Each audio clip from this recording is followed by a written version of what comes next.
जय हिंद। नमस्कार साथियों, आप सभी लोगों का मोस्ट वेलकम है आज के इस नए क्लास में।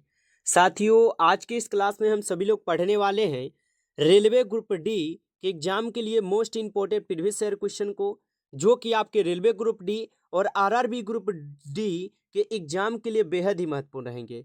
तो आप सभी लोग इस क्लास को अच्छी तरीके से लास्ट तक देखिएगा, जिससे आपको ये सभी क्वेश्चन अच्छी तरीके से याद हो पाएंगे और आप लोग एग्जाम में सभी क्वेश्चन को आसानी तरीके से बना पाएंगे। तो आप सभी लोग इस क्लास को शुरू से लास्ट तक जरूर देखिएगा। उनसे पहले यदि आप सभी लोग इस चैनल पर पहली बार जुड़े हैं साथियों, तो चैनल को सब्सक्राइब कर लीजिए, जिससे आने वाले सभी क्लास का नोटिफिकेशन आपके पास सबसे पहले जो पहुंच पाए। तो चैनल पर पहली बार जुड़े हैं तो सब्सक्राइब जरूर कर लीजिएगा, साथ ही साथ आप सभी लोग इस क्लास को भी लाइक कर लीजिएगा। तो चलिए क्लास को स्टार्ट करते हैं और आज का हम लोग पहला नंबर क्वेश्चन पढ़ते हैं। आज का पहला नंबर क्वेश्चन पढ़िएगा। यदि आपको किसी भी क्वेश्चन का आंसर पहले से पता हो तो आप सभी लोग कमेंट सेक्शन में आंसर लगाते चलिएगा। आज का पहला क्वेश्चन है कि महात्मा गांधी का असहमति आंदोलन किस वर्ष शुरू हुआ था? 1920 ईस्वी में, 1921 में, 1919 में या 1918 में? तो महात्मा गांधी का असहमति आंदोलन किस वर्ष शुरू हुआ था? यहाँ पे पहले नंबर क्वेश्चन का आप सभी लोग सही जवाब ऑप्शन बी लगाइएगा, 1921 में। ऑप्शन यहाँ पे बी हो जाएंगे सही जवाब, याद रखिएगा। अगला प्रश्न आता है आप सभी लोग का यहाँ पे 2 नंबर क्वेश्चन, और 2 नंबर क्वेश्चन में आपसे पूछा भी जाता है कि भारत का पहला इतिहासकार कौन माना जाता है? बताइए आप सभी लोग, भारत का पहला इतिहासकार कौन माना जाता है? कौटिल्य, बाणभट्ट, कालिदास या मेगास्थनीज? साथियों, सभी क्वेश्चन इंपोर्टेंट और सिलेक्टेड क्वेश्चन लिए गए हैं आपके रेलवे ग्रुप डी के एग्जाम के लिए। अच्छी तरीके से क्लास को लास्ट तक देखिएगा ताकि आप सभी क्वेश्चन को याद कर पाएंगे, और लास्ट में हमें जो बताइएगा कि आप कितना प्रश्न को सही कर पाए इस क्लास में।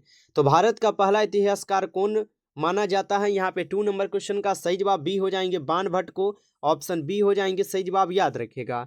अगला प्रश्न आता है यहाँ पे 3 नंबर क्वेश्चन, और 3 नंबर क्वेश्चन में आपसे पूछा जाता है भारतीय राष्ट्रीय कांग्रेस की स्थापना कब हुई थी? 1885 में, 1890 में, 1875 में या 1900 ईस्वी में? तो भारतीय राष्ट्रीय कांग्रेस की स्थापना कब हुई थी? 3 नंबर क्वेश्चन का सही जवाब जो है ऑप्शन ए कीजिएगा, 1885 में। ऑप्शन ए हो जाएंगे सही जवाब, याद रखिएगा। अगला प्रश्न आता है आप सभी लोग का यहाँ पे 4th नंबर क्वेश्चन, और 4th नंबर क्वेश्चन में आपसे पूछा जाता है अकबर के समय में कौन सा ग्रंथ लिखा गया था? रामायण, महाभारत, अकबरनामा एवं शाहजहां? तो बताइए कि अकबर के समय में कौन सा ग्रंथ को लिखा गया था? 4th नंबर क्वेश्चन का सही जवाब ऑप्शन सी कीजिएगा, अकबरनामा को लिखे गए थे अकबर के समय में। ऑप्शन सी हो जाएंगे सही जवाब, याद रखिएगा। नेक्स्ट क्वेश्चन देखिएगा आप सभी लोग यहाँ पे 5 नंबर क्वेश्चन। 5 नंबर क्वेश्चन है कि स्वदेशी आंदोलन किसके नेतृत्व में हुआ था? बाल गंगाधर तिलक के समय में, लाला लाजपत राय के समय में, महात्मा गांधी जी के समय या सुभाष चंद्र बोस के समय? तो स्वदेशी आंदोलन किसके नेतृत्व में हुआ था? 5 नंबर क्वेश्चन का सही जवाब ऑप्शन ए कीजिएगा, बाल गंगाधर तिलक के समय। ऑप्शन ए हो जाएंगे सही जवाब, याद रखेगा। नेक्स्ट क्वेश्चन देखिएगा आप सभी लोग यहाँ पे 6 नंबर क्वेश्चन, और 6 नंबर क्वेश्चन है कि भारतीय समाज सुधारक राजा राम मोहन राय ने किस धर्म की स्थापना की थी? बौद्ध धर्म के, ब्राह्मण समाज के, आर्य समाज के या सनातन धर्म के? बताइए आप सभी लोग कि भारतीय समाज सुधारक राजा राम मोहन राय ने किस धर्म की स्थापना की थी?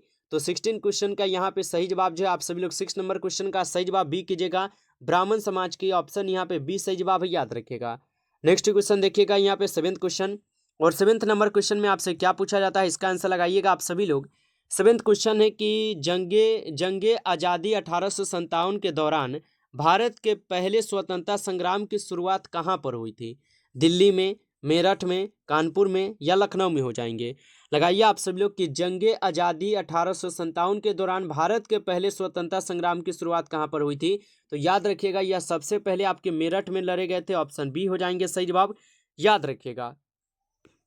नेक्स्ट क्वेश्चन देखिएगा आप सभी लोग यहाँ पे 8 नंबर क्वेश्चन, और 8 नंबर क्वेश्चन में आपसे क्या पूछा जाता है इसको समझिएगा। 8 नंबर क्वेश्चन क्या है आप सभी लोग का कि जलियांवाला बाग हत्याकांड कब हुआ था? इसका आंसर आप लोग जल्दी से कमेंट कीजिए तो कि जलियांवाला बाग हत्याकांड कब हुआ था?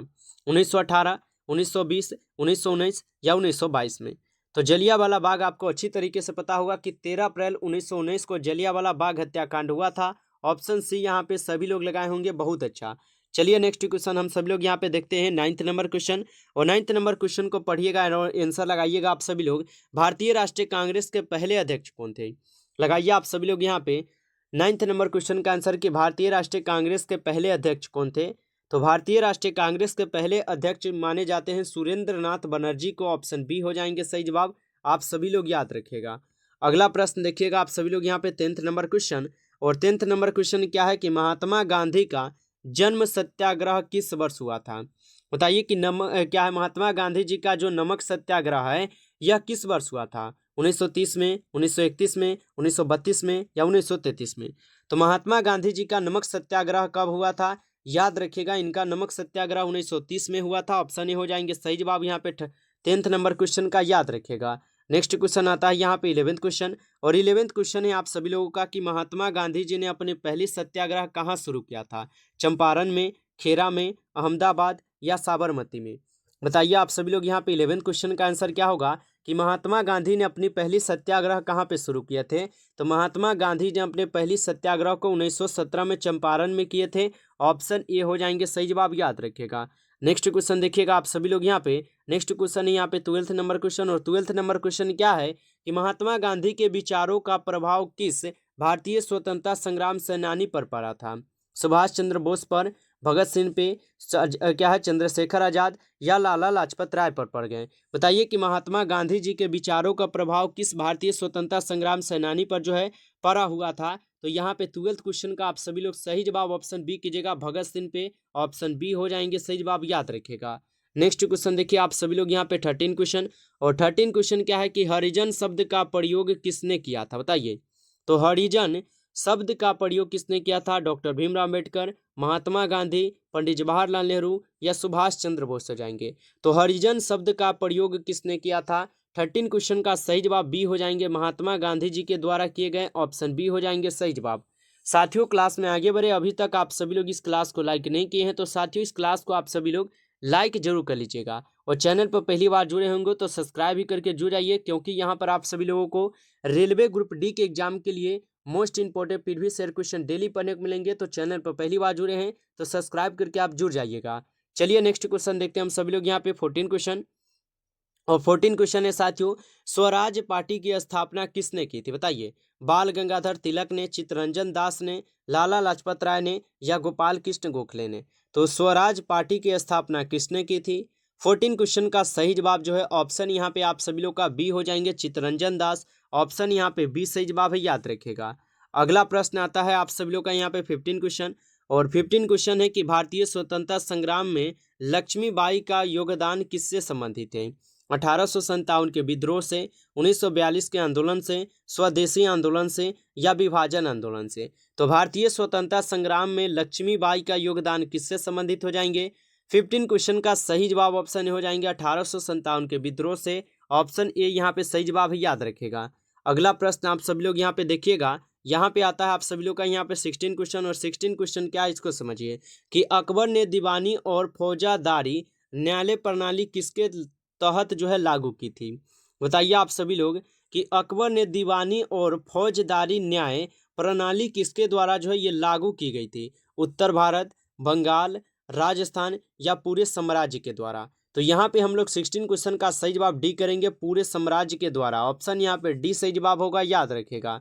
अगला प्रश्न आता है यहाँ पे 17 क्वेश्चन, और 17 क्वेश्चन क्या है कि चंद्रगुप्त मौर्य ने किसका प्रभाव किया था। बताइए तो चंद्रगुप्त मौर्य ने किसका यहाँ पे प्रभाव किया था। तो याद रखिएगा यह किए हुए थे किसका, यह किए थे नंद वंश का। ऑप्शन हो जाएंगे सही जवाब 17 क्वेश्चन का। अगला प्रश्न आप सभी लोग यहाँ पे 18 क्वेश्चन पढ़िए। 18 नंबर क्वेश्चन है कि भारतीय संविधान की संविधान सभा का गठन कब हुआ था। 1945 में, 1946 में, 1947 में या 1948 में। तो भारतीय संविधान सभा का गठन कब हुआ था। तो 18 क्वेश्चन का आप सभी लोग सही जवाब ऑप्शन बी कीजिएगा, 1946 में। ऑप्शन यहाँ पे बी सही जवाब है, याद रखेगा। अगला प्रश्न आता है आप सभी लोग का यहाँ पे 19 क्वेश्चन, और 19 क्वेश्चन क्या है कि विक्रमशिला विश्वविद्यालय की स्थापना किसने की थी। बताइए आप सभी लोग कि विक्रमशिला विश्वविद्यालय की स्थापना किसने की थी। सम्राट अशोक ने, सम्राट हर्षवर्धन, सम्राट चंद्रगुप्त मौर्य या धर्मपाल किए थे। तो विक्रमशिला विश्वविद्यालय की स्थापना किसने की थी। 19 क्वेश्चन का हमारा सही जवाब बी हो जाएंगे, सम्राट हर्षवर्धन के काल में। ऑप्शन बी हो जाएंगे सही जवाब, याद रखिएगा। नेक्स्ट क्वेश्चन आता है आप सभी लोग का यहाँ पे 20 नंबर क्वेश्चन। और 20 नंबर क्वेश्चन में आपसे क्या पूछा जाता है कि मौर्य साम्राज्य के सम्राट अशोक ने किस युद्ध के बाद बौद्ध धर्म को अपनाया था। बताइए आप सभी लोग कि मौर्य साम्राज्य के सम्राट अशोक ने किस युद्ध के बाद बौद्ध धर्म को अपनाया था। तो 20 नंबर क्वेश्चन का सही जवाब सी कीजिएगा, कलिंग युद्ध के दौरान। ऑप्शन यहाँ पे सी सही जवाब है, याद रखेगा। अगला प्रश्न आता है आप सभी लोग का यहाँ पे 21 क्वेश्चन। 21 क्वेश्चन है कि भारत में मुस्लिम साम्राज्य की स्थापना किसने की थी। बताइए आप सभी लोग, भारत में मुस्लिम साम्राज्य की स्थापना किसने किया था। बाबर ने, अकबर ने, इल्तुतमिश या शेर शाह सूरी ने। तो भारत में मुस्लिम साम्राज्य की स्थापना किसने की थी। 21 क्वेश्चन का सही जवाब ये हो जाएंगे बाबर ने। ऑप्शन ए यहाँ पे सही जवाब है, याद रखेगा। अगला प्रश्न आता है आप सभी लोग का यहाँ पे 22 नंबर क्वेश्चन। 22 नंबर क्वेश्चन है कि सिख धर्म के संस्थापक कौन थे। बताइए सिख धर्म के संस्थापक कौन थे। गुरु नानक, गुरु अर्जुन, गुरु गोविंद सिंह या गुरु तेग बहादुर हो जाएंगे। तो सिख धर्म के संस्थापक कौन माने जाते हैं, याद रखिएगा। सिख धर्म के संस्थापक गुरु नानक माने जाते हैं। ऑप्शन ए हो जाएंगे सही जवाब, याद रखिएगा। अगला प्रश्न आता है आप सभी लोग का यहाँ पे 23 क्वेश्चन। 23 नंबर क्वेश्चन है कि ताम्र पत्रों पर लेखन का आरंभ किसके शासन काल में हुआ था। मौर्य साम्राज्य के, गुप्त साम्राज्य के, विक्रम आदित्य के या चोल साम्राज्य के। तो ताम्र पत्रों पर लेखन का आरंभ किसके शासनकाल में हुआ था। 23 क्वेश्चन का सही जवाब बी हो जाएंगे, गुप्त साम्राज्य के। ऑप्शन यहाँ पे बी सही जवाब है, याद रखेगा। अगला प्रश्न आता है आप सभी लोग का यहाँ पे 24 क्वेश्चन। और 24 क्वेश्चन में आपसे क्या पूछा जाता है इसको समझिएगा। 24 क्वेश्चन में पूछाता है कि भारत के पहले उपराष्ट्रपति कौन थे। बताइए तो भारत के पहले उपराष्ट्रपति पूछा है, डॉक्टर सर्वपल्ली राधाकृष्ण हो जाएंगे, डॉक्टर राजेंद्र प्रसाद, डॉक्टर भीमराव अम्बेडकर या डॉक्टर जाकिर हुसैन। चलिए लगाइए इसका आंसर आप सभी लोग। 24 क्वेश्चन का आंसर, भारत के पहले उपराष्ट्रपति कौन थे। तो भारत के पहले उपराष्ट्रपति कौन थे, doctor Sarvepalli Radhakrishnan. Option A हो जाएंगे सही जवाब यहाँ पे। अगला प्रश्न आप सभी लोग देखिएगा 25 क्वेश्चन। 25 नंबर क्वेश्चन में आपसे पूछा जाता है कि दिल्ली सल्तनत की स्थापना किसने की थी। तो दिल्ली सल्तनत की स्थापना किसने की थी, मोहम्मद बिन कासिम ने, कुतुबुद्दीन ऐबक ने, सुल्तान इब्राहिम लोदी ने या मोहम्मद गजनी ने। तो दिल्ली सल्तनत की स्थापना किसने की थी। 25 क्वेश्चन का सही जवाब बी हो जाएंगे, कुतुबुद्दीन ऐबक ने। ऑप्शन यहाँ पे बी सही जवाब है, याद रखिएगा। अगला प्रश्न आता है आप सभी लोग का 26 नंबर क्वेश्चन। 26 नंबर क्वेश्चन है कि रानी दुर्गावती ने किसके खिलाफ युद्ध लड़ा था। अकबर के खिलाफ, शेर शाह सूरी के खिलाफ, हल्दी घाटी युद्ध के द्वारा या क्या है मुगल साम्राज्य के द्वारा। तो रानी दुर्गावती ने किसके खिलाफ युद्ध यहाँ पे लड़ा था। 26 क्वेश्चन का सही जवाब बी हो जाएंगे, शेर शाह सूरी के द्वारा। ऑप्शन यहाँ पे बी सही जवाब है, याद रखिएगा। अगला प्रश्न आता है यहाँ पे 27 क्वेश्चन। और 27 क्वेश्चन क्या है, भारत में स्वराज शब्द का प्रयोग सबसे पहले किसने किया था। बताइए लोकमान्य तिलक ने, गांधी जी ने, सुभाष चंद्र बोस या बंकिम चंद्र चटर्जी हो जाएंगे यहाँ पे। ठीक है, जिसको क्या है चट्टोपाध्याय भी बोलते हैं। तो भारत में स्वराज शब्द का प्रयोग सबसे पहले किसने किया था। यहाँ पे 27 क्वेश्चन का सही जवाब ये हो जाएंगे, लोकमान्य तिलक ने। ऑप्शन ए यहाँ पे सही जवाब है, याद रखेगा। अगला प्रश्न आता है आप सभी लोग का यहाँ पे 28 क्वेश्चन। 28 क्वेश्चन है कि भारत छोड़ो आंदोलन की शुरुआत कब हुई थी। 1942 में, 1940 में, 1935 में या 1930 में। बताइए कि भारत छोड़ो आंदोलन की शुरुआत कब हुई थी। तो यहाँ पे 28 क्वेश्चन का सही जवाब ये लगाइएगा, 1942 में भारत छोड़ो आंदोलन की शुरुआत हुई थी, याद रखेगा। अगला प्रश्न आता है यहाँ पे 29 क्वेश्चन। 29 क्वेश्चन है, नेताजी सुभाष चंद्र बोस ने आज़ाद हिंद फौज का गठन किस वर्ष किया गया था। 1935 में, 1940 में, 1942 में या 1943 में। तो नेताजी सुभाष चंद्र बोस ने आज़ाद हिंद फौज का गठन किस वर्ष किया था। 29 क्वेश्चन का सही जवाब डी हो जाएंगे यहाँ पे 1943 में। ऑप्शन यहाँ पे डी सही जवाब है, आप सभी लोग याद रखिएगा। अगला प्रश्न आता है यहाँ पे 13 क्वेश्चन। और 13 क्वेश्चन में आपसे क्या पूछा जाता है इसको पढ़िएगा और आंसर लगाइएगा, ठीक ना। यहाँ पे भाई क्वेश्चन में थोड़ा मिस्टेक हो रहा है कि यहाँ पे जो ना छोटा बड़ा हो जाए। चलिए बताइए, भारत में पहला रेल मार्ग कहाँ खोला गया था, ये बताना है आपको।